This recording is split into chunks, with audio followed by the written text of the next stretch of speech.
네, 유럽 증시 마감 상황 전달해 드리도록 하겠습니다. 유럽 증시는 대체적으로 하락하며 장을 마쳤는데요. 프랑스의 까크 지수만 소폭으로 상승한 채로 장을 마쳤고 나머지 주요국의 지수들은 일제히 소폭 하락하며 장을 마쳤습니다. 범유럽 지수인 유로스톡스 50 지수 함께 살펴보시죠.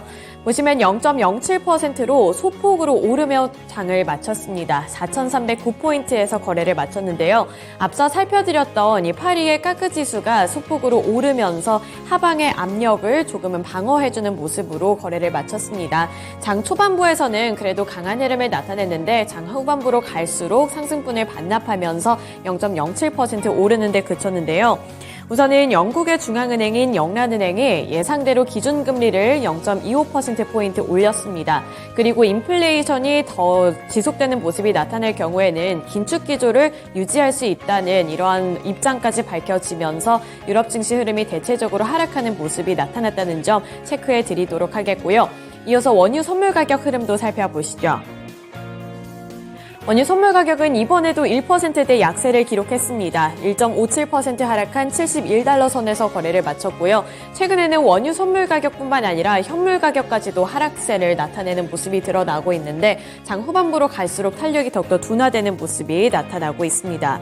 이 미국발 은행 위기가 직격탄을 줬다 이러한 평가가 나오면서 원유 가격 또한 타격을 받고 있다는 분석이 나오고 있고요. 이에 따라서 70달러 선을 간신히 유지해 나가고 있는 모습으로 거래를 마쳤습니다. 네, 이렇게 원유 선물 가격 흐름까지 살펴드렸는데요. 이어서 미국 증시 마감 상황은 SH인베스트먼트 김선영 연구원 연결해 보도록 하겠습니다. 안녕하세요. 네, 안녕하십니까. 네, 간밤 미국 증시 어떻게 마감했을까요? 예상을 하회한 지난달 PPI 지표에도 불구하고 지방은행 위기감이 재부각되면서 오늘 뉴욕 증시는 혼조 양상을 보였습니다. 오늘 다우지수는 0.6%, S&P 500 지수가 0.17% 하락했던 반면 챗봇 바드를 전면 오픈한 구글의 모회사 알파벳이 4.8% 급등하면서 대형 IT 업체들이 동반 상승하며 나스닥 지수는 0.18%의 상승세를 나타냈습니다. 연방노동부에 따르면 미국의 4월 생산자 물가지수 PPI는 전달보다 0.2% 상승해 예상치였던 0.3%의 상승을 미뤄왔고 전년 동기 대비로는 2.3% 오르는 데 그쳐 예상치였던 2.4%를 하회했는데요. 전일 CPI에 이어 생산자 물가 역시 예상보다 낮았다는 소식에 개장 초 증시는 상승세를 보이기도 했습니다. 하지만 다우지수의 구성 종목인 대형 미디어 기업 월트 디즈니가 스트리밍 구독자 감소 여파로 9% 가까이 급락하면서 시장 전반에 부담을 가한 데다 지방은행 위기감이 재부각된 점이 주가 지수를 끌어내렸던 가운데 지난 한 주간 고객예금 잔고가 9.5%가 급감했다는 뉴스로 베벌리힐스 기반의 지역은행인 팩웨스트뱅크의 주가가 22% 폭락하면서 동종업체들은 물론 금융업 전반의 하락의 요인으로 작용했습니다. 오늘 대부분의 업종이 하락했던 가운데 IT와 필수 소비재, 통신 서비스가 강보합권에서 마감했고 국제유가는 2.2% 가까운 하락세를 보였으며 위험자산 선호현상 감소로 인해 벤치마크인 10년 만기 국채금리는 전일 대비 크게 하락한 3.38%에 마감됐고 반면 달러 인덱스는 0.6% 가까운 강세를 보이고 있습니다.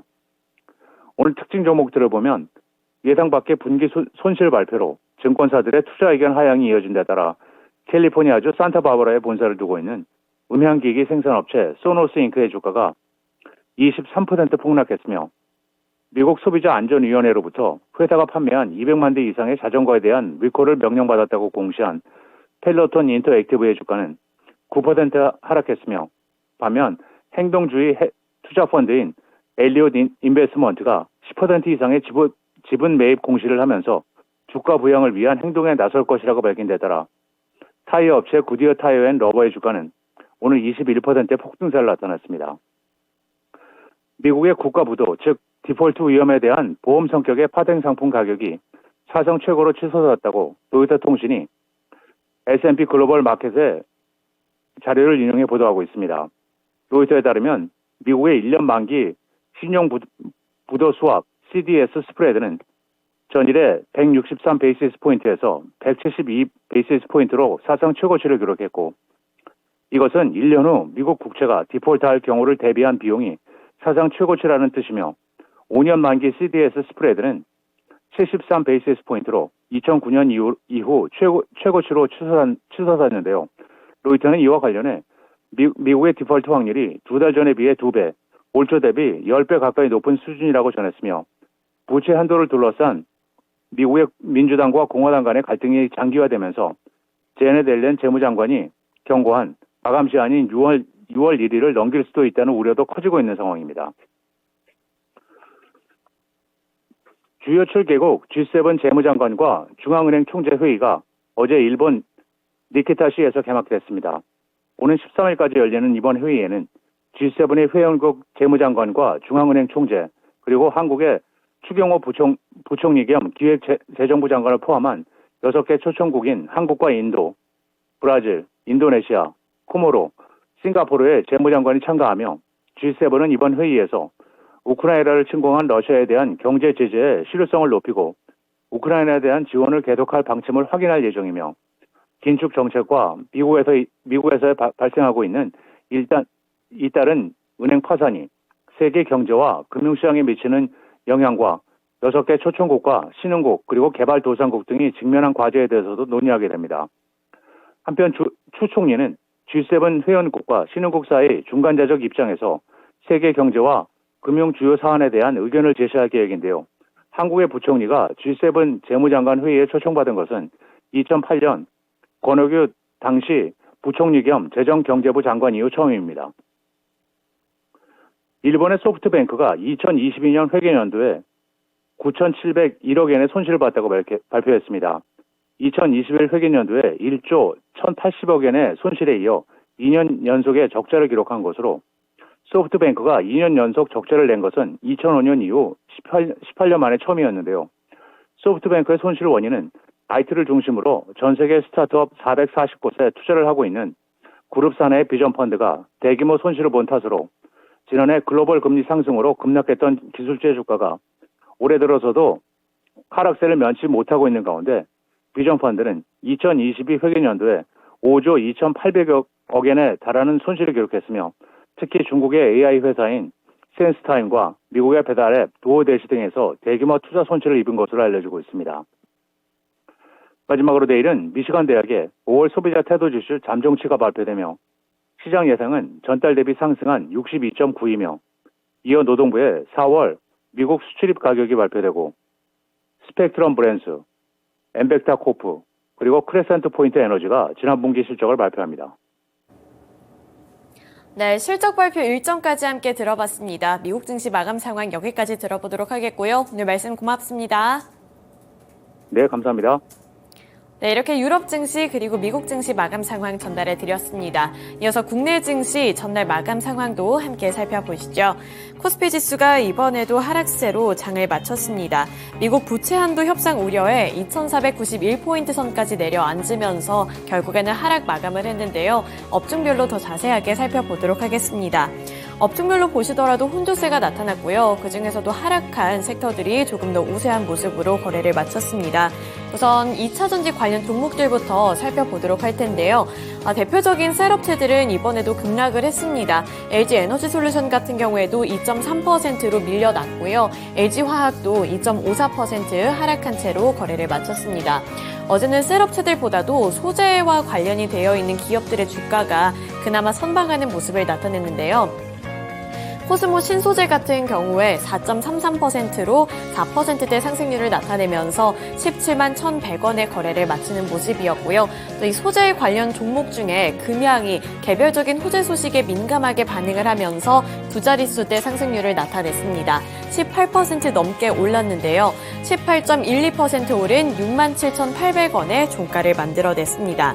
이 금양은 몽골의 광산회사의 지분을 인수하기 위한 양해 각서를 체결했다는 소식이 긍정적인 재료로 작용을 하면서 급등하는 모습이 나타났습니다. 67,800원의 종가를 만들어냈는데 수요일 장 마감 이후에 몽골의 광산회사의 지분 인수를 위해 양해 각서를 체결했다고 공시를 하면서 이 금양의 주가가 시간의 거래에서도 급등을 한 바 있었습니다.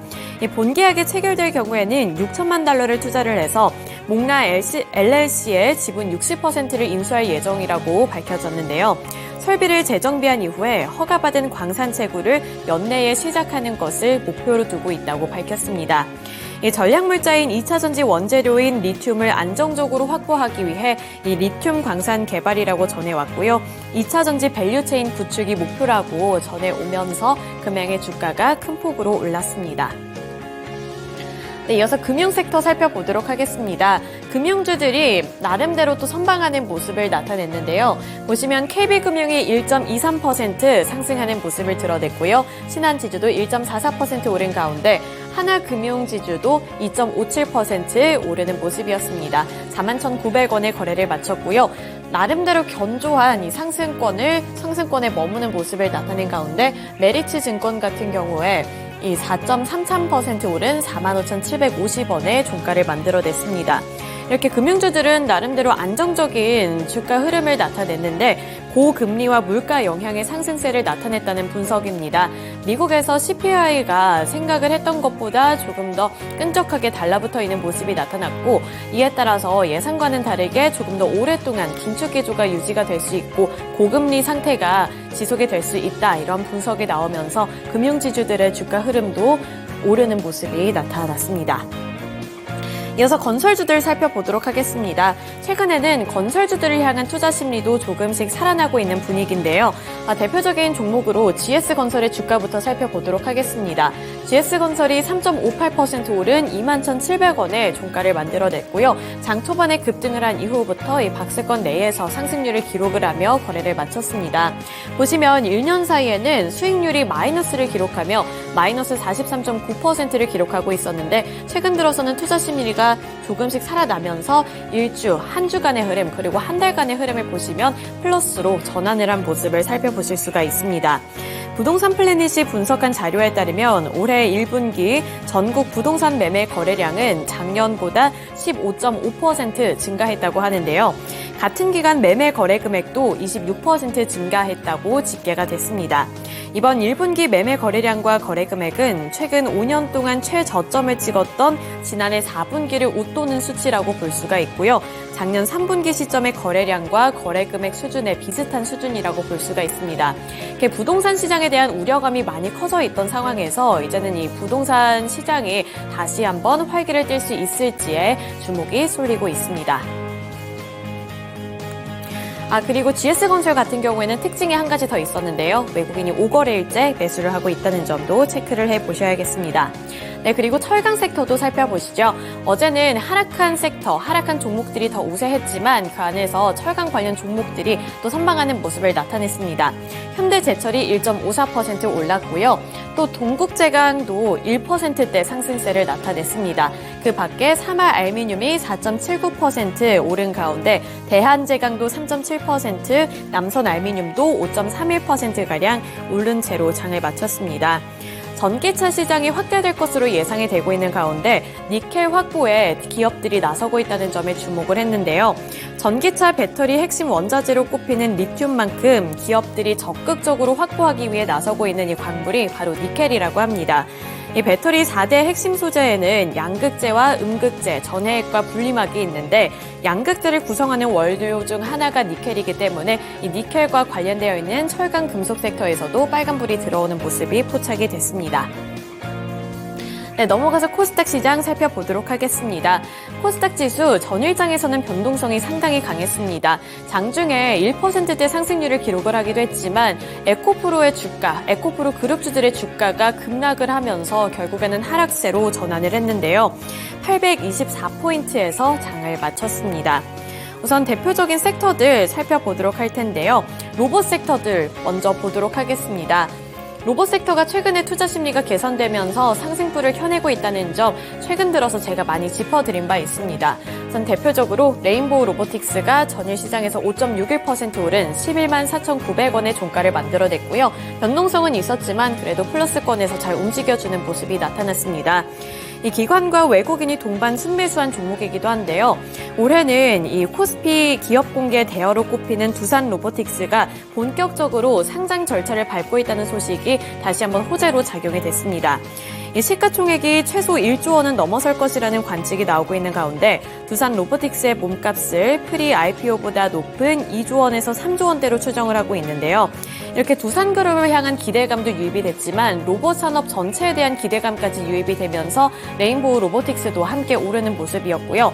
레인보우 로보틱스뿐만 아니라 로보스타도 3.59% 오르는 모습이었고요. 나머지 관련 종목들도 일제히 빨간불을 켜내는 모습이 연출이 됐습니다. 네, 그리고 앞서서 제가 에코프로 그룹주들에 대해서 급락을 했다는 소식 전해드렸습니다. 우선 에코프로의 주가부터 살펴보시면 에코프로의 주가 6.78% 하락했습니다. 55만 원 선까지 밀려났는데요. 몇 주 전까지만 하더라도 에코프로의 주가가 굉장히 탄력적으로 움직이면서 70만 원대도 곧바로 뚫어내는 모습이 연출이 됐는데 다시 이 상승분을 다 반납하면서 55만 원 선까지 내려앉았습니다. 또 에코프로뿐만 아니라 에코프로 BM의 주가도 4.1% 하락한 22만 2천 원 선까지 밀려나는 모습이 나타났는데요. 에코프로의 회장이 법정 구속이 됐다는 소식 속에 투자 심리가 냉랭하게 얼어붙었고요. 최근 들어서 계속해서 파란불만 켜내고 있는데 어제 시장에서도 급락세를 면치 못했습니다. 네, 마지막으로 엔터주들 살펴보겠습니다. 그중에서도 YG엔터테인먼트 살펴볼 텐데요. YG엔터테인먼트의 주가가 2.62% 올랐고요. 66,700원에 거래를 마쳤습니다. 장 후반부로 갈수록 더욱더 탄력적인 모습이 나타나며 빨간불을 켜내는데요. 우선 YG 플러스가 수요일 시간외 거래에서 호실적을 발표했다는 소식에 상승세를 나타냈는데요. 여기에 이어서 YG 엔터테인먼트도 연결 기준 1분기 실적을 발표했는데 성적이 좋았습니다. 매출액은 108% 증가한 755억 원을 기록했고요. 영업이익은 497% 증가한 60억 원을 기록했다고 공시를 했습니다. 이는 시장의 전망치를 훌쩍 뛰어넘는 어닝 서프라이즈였는데요. 호실적은 블랙핑크가 이끌었습니다. 월드투어를 현재 진행하고 있는데 이 월드투어에서 좋은 성적을 거뒀기 때문에 실적에까지 반영이 됐다는 풀이가 나오고 있는데요. 블랙핑크의 월드투어는 아직 진행 중이라는 점에 증권가 업계 관계자들은 또 주목을 하고 있고요. YG 소속 아티스트의 3분기까지 예정된 공연만 하더라도 지난해 연간 공연 횟수를 넘어섰다는 점, 그리고 티켓 가격 인상과 콘서트 확대 등을 고려했을 경우 공연과 MD 수익의 증가가 예상된다는 분석도 나왔습니다. 또한 데뷔 예정인 걸그룹인 베이비몬스터의 초기 흥행 여부도 주목해볼 만한 관전 포인트라고 짚어준 만큼 YG 엔터테인먼트를 향한 기대 심리도 높아지고 있다는 점 체크해드리고 마치도록 하겠습니다. 네, 이렇게 글로벌 증시 그리고 국내 증시 마감 상황 전달해드렸습니다.